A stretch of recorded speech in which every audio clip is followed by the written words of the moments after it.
Bonjour et bienvenue, c'est la cuisine de Linoucha. J'espère que vous allez bien, les amis. Je partage avec vous aujourd'hui un gâteau magique et crémeux au citron, très facile à réaliser pour annoncer l'arrivée des beaux jours.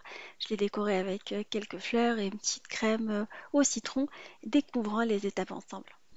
Alors nous allons commencer par préparer la base de gâteau. Alors j'ai pris des œufs auxquels je vais rajouter du sucre.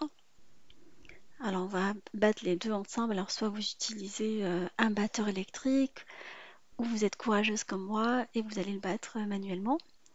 Alors on met le sucre dans un premier temps, on va battre pendant quelques minutes et après on va rajouter l'huile et le yaourt par la suite. Alors j'ai utilisé un yaourt perle de lait crémeux de préférence. Comme ça m'évite de mettre par la suite le sucre vanillé. Une fois que le mélange est vraiment onctueux, pendant 5 minutes où vous êtes en train de battre, vous rajoutez petit à petit la farine tamisée, farine T45. Alors vous laissez de côté et on va venir le parfumer avec du citron. On va râper un citron bien lavé, issu de préférence d'agriculture biologique. Alors vous récupérez tout simplement le zeste et vous allez par la suite presser le citron pour récupérer le jus. Alors si vous prenez un gros citron, ça suffit, sinon vous mettez deux petits citrons. Et en ce moment ils sont vraiment bien juteux. Vous rajoutez l'écorce de citron râpée, le zeste, je veux dire, et le jus, et vous mélangez avant d'incorporer en dernier temps la farine, ou plutôt la poudre à lever, et quelques graines de pavot.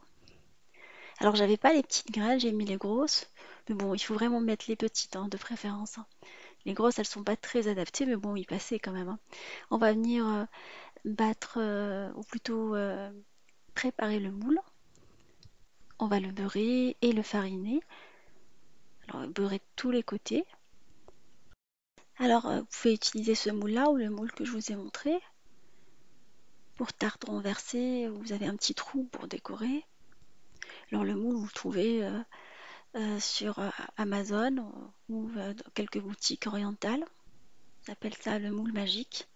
Avec un trou ou deux trous, j'ai déjà eu l'occasion de partager ça avec vous. On les retrouve pratiquement dans tous les marchés. On va par la suite mettre de la farine et préparer notre moule.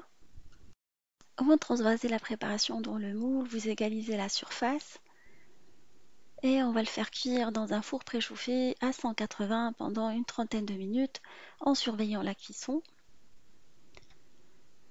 Voilà, après la cuisson, ou plutôt pendant la cuisson, on va préparer la crème. Alors j'ai pris du fromage. Alors vous pouvez prendre du Philadelphia, du Saint-Moré réduit en sel. On va mettre du beurre mou et battre les deux ensemble. Une fois qu'on a une préparation assez lisse, on a bien mélangé le fromage avec le beurre, vous rajoutez du sucre glace petit à petit. Alors vous ne mettez pas tout en même temps, histoire d'avoir quelque chose de compact. Et vous mélangez. On met du jus de citron pour parfumer la crème et du zeste de citron également. Voilà, ça donne un super goût. Il faut vraiment bien battre les deux pendant une bonne dizaine de minutes. Enfin, j'inclus le départ également avec le beurre. Le zeste vient vraiment parfumer notre crème. Voilà, on a une super crème délicieuse qu'on va conserver au frais jusqu'au moment de la sortie du gâteau du four. Alors j'ai sorti du four, je l'ai laissé 5 minutes avant de le démouler.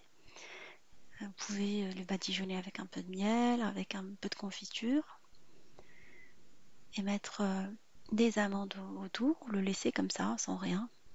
Alors j'ai grillé quelques amandes concassées et je vais venir les mettre autour. Alors je mets toujours une serviette avant, histoire de pouvoir par la suite récupérer les amandes, comme j'ai fait tout à l'heure pour la farine.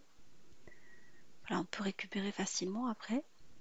Vous pouvez mettre de la noix de coco ou ce que vous aimez comme garniture. Et on va mettre par la suite la crème au citron. Alors pour la crème, si vous utilisez un moule à tarte renversé, vous faites le même procédé, vous remplissez le trou par la crème, vous le mettez dans une poche à douille ou vous faites comme moi. Vous égalisez par la suite la surface avec une petite cuillère et vous venez décorer avec quelques fleurs. J'ai pris des petites fleurs de mon jardin pour égayer le gâteau et lui donner une petite touche printanière. Vous pouvez mettre à la limite de la menthe fraîche. Je trouve également que les fruits rouges se marient très très bien avec le citron, alors vous pouvez mettre quelque chose de comestible à la place. Voilà, tout ce que vous aimez. J'ai mis également quelques écorces de citron confit pour décorer le gâteau. Je les ai coupées en lamelles et je viens venir décorer le gâteau avec. Voilà, la décoration reste vraiment personnelle, vous le décorez comme vous avez envie. Si j'ai juste une suggestion à vous faire, c'est le choix des graines de pavot. Prenez des graines toutes fines et pas celles que j'ai utilisées, parce que voilà, c'est ce qui est le plus adapté pour le gâteau au citron. Il est vraiment délicieux, vous le laissez au frais jusqu'au moment du service, à servir avec un petit café par exemple, ou le matin pour le petit déjeuner. Alors j'espère que ce gâteau vous fera plaisir à vos familles. Je vous fais des gros bisous d'amour, merci pour vos messages et on se dit comme d'habitude, on se retrouve sur la cuisine des Limouchas avec de nouvelles recettes, un nouveau voyage culinaire et à bientôt.